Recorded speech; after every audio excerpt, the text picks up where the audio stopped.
Late in the rainy season, the nights were bitterly cold. Water soaked into our clothes until the chill settled in the bones. And the leeches, big as a finger, clung to our skin whenever we moved. As we pushed closer to enemy ground, the fields became shallower, easier to walk. But our recon guide would not let us step on any footpath. Mines. Later, battles proved him right. The Pol Pot troops had mined those trails heavily. We waded instead, waist deep, weapons held high. I carried an AK, 3 grenades on my belt, and 2 smoke grenades, yellow and red. Nam had an AK. The recon man had an AK too. Each time recon pointed out a suspected enemy outpost, we circled wide to avoid it. We needed a safe spot to ignite the smoke in daylight, but the ground here was still wet. If a smoke grenade fell into water, would it even burn? None of us had used these before, so we moved with extra caution. At last we reached a flat expanse with 2 lone sugar palm trees standing by themselves in the middle of the fields. Good landmarks, also dangerously exposed. We posted security and studied the ground. Faint, tiny paths around the trunks, likely made by enemy patrols. We feared there might be hidden bunkers or fighting pits nearby, so we watched long and hard. Only the soil right at each trunk was dry. Everywhere else, the water rose about 20 centimeters. So we slid down into the water and observed from there.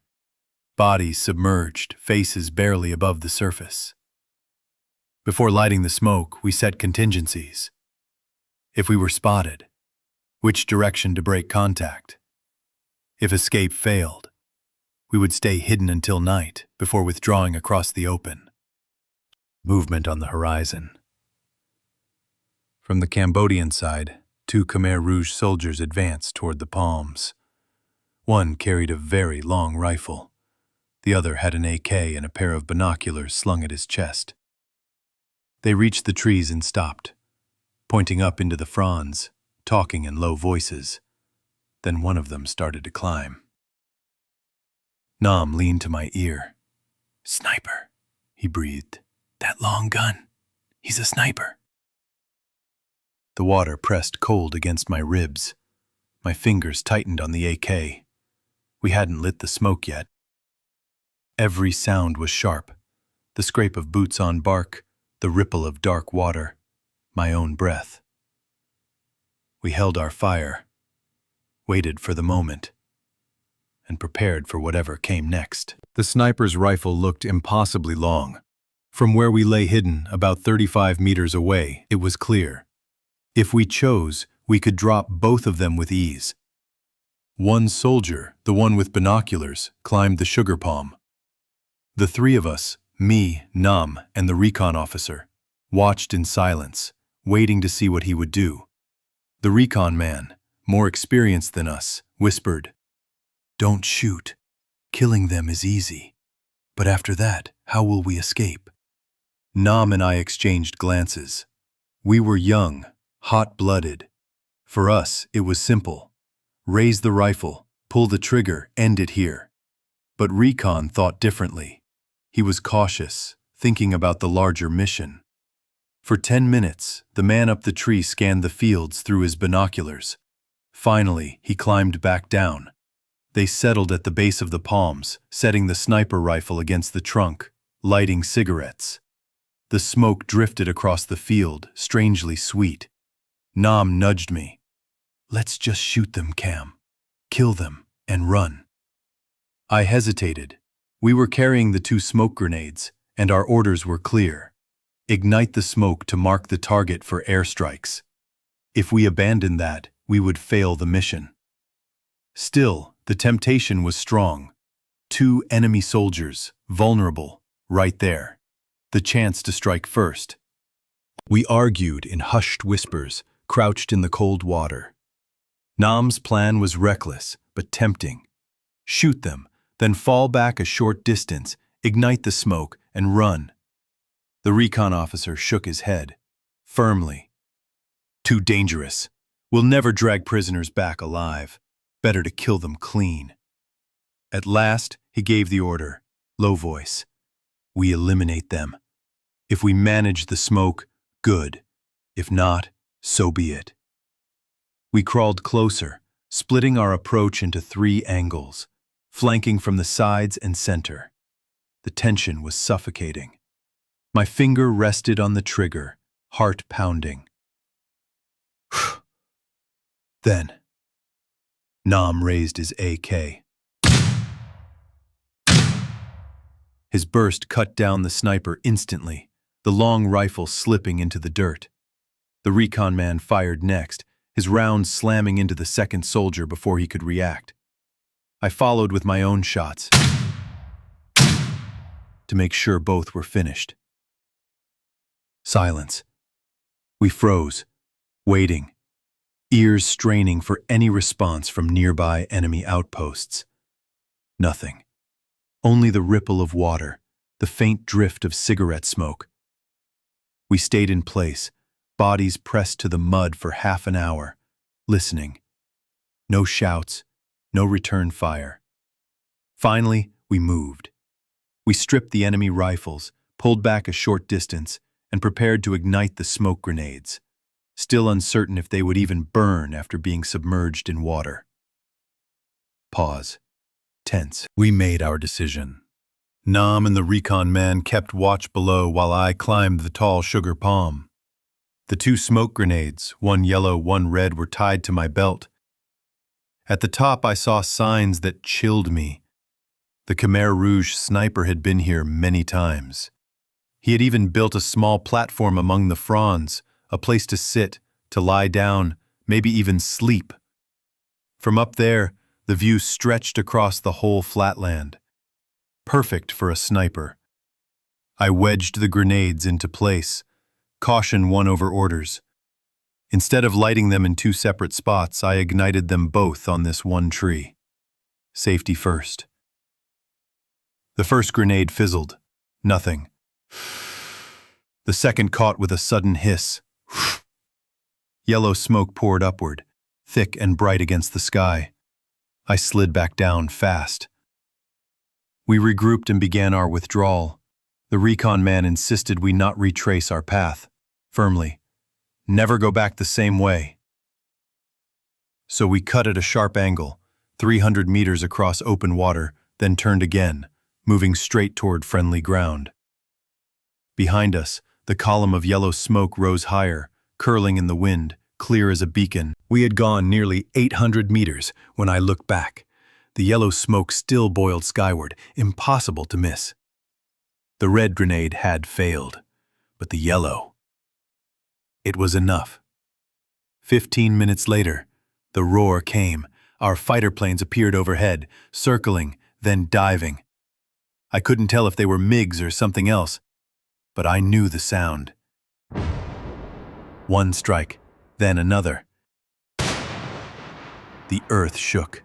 Clouds of dust and smoke billowed where the enemy had hidden their bunkers. Wave after wave, the bombardment rained down until the entire horizon was swallowed in fire. We had done it. Mission complete. And we even carried trophies back. The sniper's long rifle, his binoculars, and AK. When we returned, the company erupted in celebration. The battalion commander praised us. Not only had we marked the target successfully, we had also eliminated a sniper and his partner and returned unharmed. That day marked the beginning of my true baptism into the brutal war on the Tai-Nam border. In Dong Hong Gu, Dong Top, with E-10 S-39, we entered battles fierce and merciless, sometimes victory, sometimes loss. This was only the first of many. It was mid-November 1978. Our unit received orders to launch an assault in motion, to push forward and seize a Khmer village, what the locals called a Pum. But this wasn't inside Cambodia yet. No. This was still on our own soil, in Hong Nu, Dong Tap. The Khmer Rouge had crossed the border. digging strong defenses on our land. At that time, I had just been promoted. Not a squad leader, but a three-man team leader. My little fire team was Nam, from Ha Nam Nin, and Nine, a fellow from my own district. We were young, green, but carried the weight of responsibility now. The assault began at 2 a.m. Our battalion moved in a V-shaped formation. Company 1 on the left, Company 2 on the right, and my Company 3 pushing up the center. Our task: to draw fire, to fix the enemy in place. We advanced light, leaving our packs behind. This was not a march into Cambodia. It was a quick strike across waterlogged rice paddies. The rains had ended, but the fields were still drowned. We wore only shorts, wading through water up to our knees, weaving between palm groves, termite mounds, and small rises of dry ground. Behind us, the support weapons followed: company mortars of 60 millimeters, battalion 82 millimeters, and regimental 120 millimeters, waiting to pound the enemy. Heavy machine guns and 12.7s lined up in reserve. As dawn crept near, we moved into position. Ours would be the first company to fire. The heavy weapons opened. 12.7s rattled, and I unleashed the first burst from my RPD light machine gun. We advanced as we fired, splashing through the paddies, hugging whatever cover we could find along the dikes. Ahead lay the Khmer positions. At first we thought the enemy was holding inside the village, but as the fight broke open we saw the truth. The Khmer Rouge had built forward fighting positions, pushing their bunkers far out from the foam itself. Clever, brutal. Their strong points extended beyond the village, designed to break our assault before we reached the houses. As our mortars roared from behind, the enemy answered. A rain of their own shells crashed around us. It was chaos, sky and earth shuddering, water erupting in fountains, mud, smoke, and shrapnel mingling with the dawn light. We pressed forward into that storm, each step drawing us closer to the enemy's outer defenses, and into the heart of a battle that was only just beginning. Comrades, if any of you had been in the Battle of Lo Chua, Cong Chi, you would know. The Khmer Rouge firepower was overwhelming. It was as if the sky itself collapsed. Their mortars and recoilless rifles rained down without pause, water spraying high into the air, mud splattering, earth trembling. I'll admit, at first, I was afraid. I pulled back slightly and found myself too close to our own 12.7mm machine gun position. That was a mistake.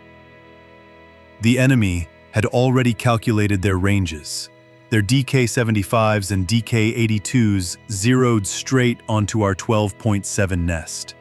Round after round slammed into it, determined to wipe it out. Lying near that gun was certain death. So I shifted, crawling sideways and forward, hugging the mud, clutching my RPD. I did not crawl backward, never. I pushed ahead, belly to the ground, until I reached a strange pocket of safety, between two streams of fire. Above me, enemy shells screamed overhead, bursting further back. Behind me, our mortars and machine guns thundered, and in that strip of mud, I was untouched, unless the enemy charged with infantry. I propped my RPD across a dike, firing short bursts, 3-4 rounds at a time. Whenever I saw muzzle flashes or smoke, I sent rounds there. Truthfully, I never saw the enemy's faces. They weren't advancing, only hammering us with fire. So I fired blind, suppressing, hoping to disrupt them. The key, I realized, was this. Those who crawled forward like me survived. Those who panicked and crawled backward fell straight into the killing zones of mortars and DK guns. Moving back meant certain death. I learned quickly to distinguish their weapons by sound. The B-40s and B-41s, You could hear the whoosh, then wait a moment before the blast. But the DK-75s, they were instant. The moment you heard the discharge, the shell had already detonated. They were terrifyingly fast. From my pocket of mud, I lifted my head now and then, scanning. But what I saw chilled me more than the shell fire. On both flanks, no comrades.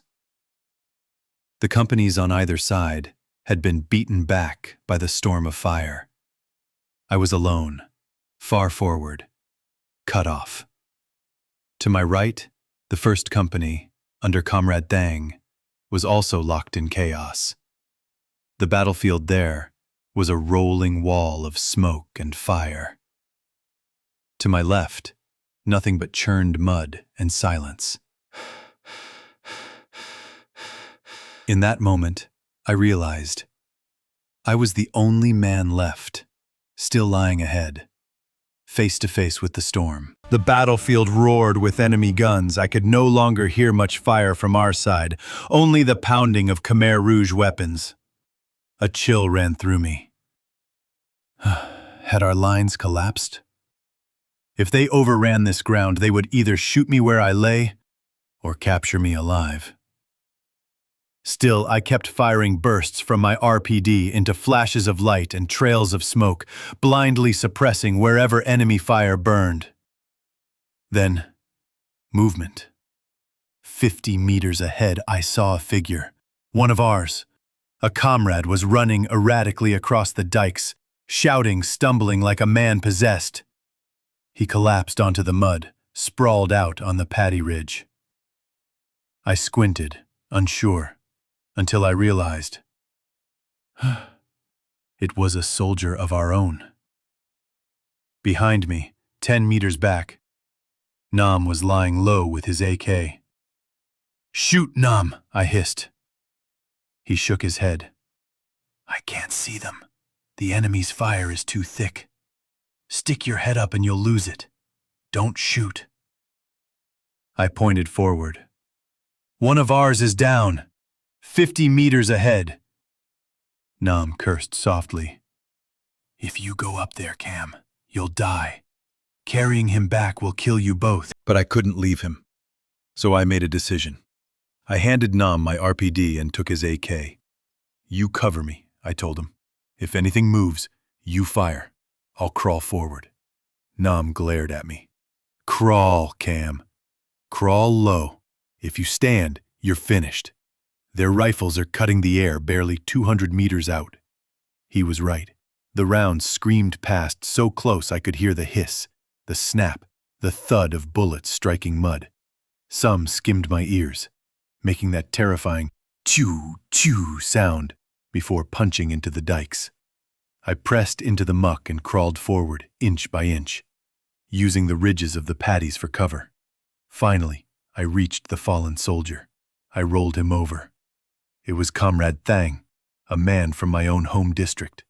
Blood covered his face, soaking through his collar and shirt, mixing with water in the mud. The top of his skull was torn away, a gaping wound where bone was shattered, scalp blown off. I pulled him down beside the dike, shielding him from the enemy's direct fire. I had no bandages, only my soaked uniform. I tore at my sleeve, wiping what I could, staring at the wound. His skull was exposed, white bone glistening under blood. He was still alive, barely breathing, but broken. I crouched low, heart pounding, knowing that at any moment the enemy might surge forward, and that I was now pinned here, with Thang's life in my hands. The thought haunted me. If the enemy stormed forward now, they would capture Thang alive, or finish him with a bullet. Leaving him here was unthinkable. But I had no bandages, no morphine, nothing. He lay there, gasping.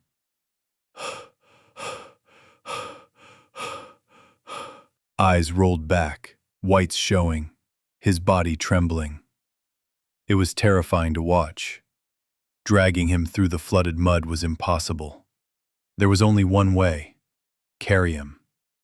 I was strong then, one of the strongest in my company. So I made my choice. I heaved Thang onto my shoulders, locking his arms around my neck, then tore off his empty ammo pouch and left it behind. His rifle was gone, blown away somewhere in the chaos. With his weight pressing down, I rose and I ran. Bullets cracked past my ears, snapping through the air, hissing into the paddies. But I kept going, splashing through the muck. Then my foot caught a ridge, and I went down hard. Both of us sprawled in the mud, nearly unconscious from exhaustion. For a moment, I thought it was over. I forced myself up, grabbed Thang again, dragged and pulled until I reached the point where Nam was waiting. Nam threw down his RPD and rushed to help, lifting Thang's other side, and together we stumbled back to cover. There, at last, we had bandages. We pressed a pad onto the gaping wound in Thang's skull, wrapped the gauze down across his jaw, across his face, until his head was entirely swathed in white. We could not retreat yet. The enemy's fire was too heavy behind us. So we lay there, shielding Thang, waiting. The battle at Lo Chua, Cong Chi, raged on for 4 hours straight. Only when the guns fell silent did we begin to pull back. On the way out, we saw the truth of it. Bodies of our comrades lay scattered in every posture, cut down where they had fought. One runner from First Company staggered past me, his face gray. "My company is gone," he said hoarsely. "Wiped out. Commander, deputy commander, both dead. Only a few of us remain. The rest are still up there, their bodies left behind." I carried those words with me as heavily as I carried Thang. It was the cruel reality of our first great battle. My own company had suffered badly too. When the men tried to fall back under that storm of mortar and recoilless fire, many were caught in the open. About 10 comrades were killed almost at once. Later, the regimental transport teams came forward, gathering the bodies onto an open patch of ground. I will never forget that sight. Row after row of our brothers laid out on the bare earth, muddy, bloodied, lifeless. From First Company, it was even worse. They could not recover their dead at all. The ground was still under enemy fire. So their fallen remained up there, beyond reach, under the Khmer guns. As for Tung, by some miracle, he survived. We carried him to the battalion field hospital. He had lost part of his skull, yet he clung to life. Even now, years later, he still lives. But the wound left him broken. At home, he has a wife, children. But sometimes madness takes him. He chases his own family in fits of rage. Once, he even set fire to his house. That, comrades, is the cruel legacy of war. After delivering Thang to the medics, I went looking for Nyan, our third man. I feared the worst. He had disappeared in the chaos, and I thought he had been killed. But when I finally found him, he was sitting in a dugout, calmly rolling a cigarette. He pulled up his trouser leg and showed me his thigh. It was riddled with shrapnel, tiny fragments from mortar shells, lodged all through the flesh from hip to knee, but none had struck bone. He grinned at me, wincing, and said, "It's just the meat. I'll live." I told him about Thang's wound, about how we weren't sure if he would survive the night. We sat there together, 2 survivors, smoking in silence as the stretcher teams brought the dead back down the dikes. The next day, our battalion reformed, patched our wounds, filled our ranks as best we could, and once again, we prepared to move forward, to reclaim our fallen from the battlefield of Lo Chua, Cong Chi. That was the reality of our war. Fight, bleed, lose brothers, then gather what strength remained, and go forward again. Our company had taken losses, but compared to the other 2, we were still intact, still strong enough to fight. So that night, orders came down. We would advance again. This time the mission was different. We were to push up toward the ridge, the small rise of ground. Beyond it lay our own border post, a position the Khmer Rouge had seized. But our immediate task was not to retake the post. It was to create a safe corridor so that the battalion's transport teams could recover the wounded and the dead. That night, Comrade Ba Bei, our deputy commander, and Comrade Fong, our company commander, gathered us together. They laid out the plan, giving precise assignments to every squad, every fire team, down to the last man. Each of us knew where we were to crawl, where to hold, where to fire, and where to die, if it came to that. The ground ahead was cruel, open rice paddies flooded with water. The ridge beyond, dry and firm under enemy control. We would slip forward through the paddies, claw our way up close, and then hold the line while the stretcher teams pulled our comrades back. We prepared lightly. This time I left the heavy RPD behind. Nam advised me. Bring only the AK. It's quicker, easier in close fighting. The RPD is too long, too heavy. He was right. If it came to close combat on the ridge, agility mattered more than firepower. Neen, wounded just the day before, his thigh still bandaged, insisted on coming. "It's only flesh wounds," he said, grinning through the pain. Ora so. Ikotora gataria. Isho grenade na rutai no to. Yei leite. He armed himself with grenades. Lots of grenades. "If we get close to their bunkers," he explained, "a grenade leaves them guessing. A rifle shot, they'll know exactly where we are. But a grenade..." Pause. Tense. It's confusion. It's terror. So, we loaded up. Each man with his rifle, magazines, and grenades. I carried 4 American-made fragmentation grenades. Neen carried even more. Weapons were plentiful. Our fallen comrades had left them behind. In this war, death gave the living no shortage of arms. That night, under the weight of grenades and silence, we readied ourselves for one of the hardest missions yet, to crawl back into the killing ground, not for victory, but to bring our brothers home. And that was how our company prepared for the next mission at Lo Chua, Cong Chi. Not to win glory, but simply to bring back the wounded and the fallen. These memories are carved forever into my heart. Thank you for listening to this soldier's diary. If you wish to honor these stories and hear the next chapters, please like this video, subscribe to the channel, and stay with us for episode 3, where the fighting grows even fiercer and the sacrifices even greater. Until then, comrades, never forget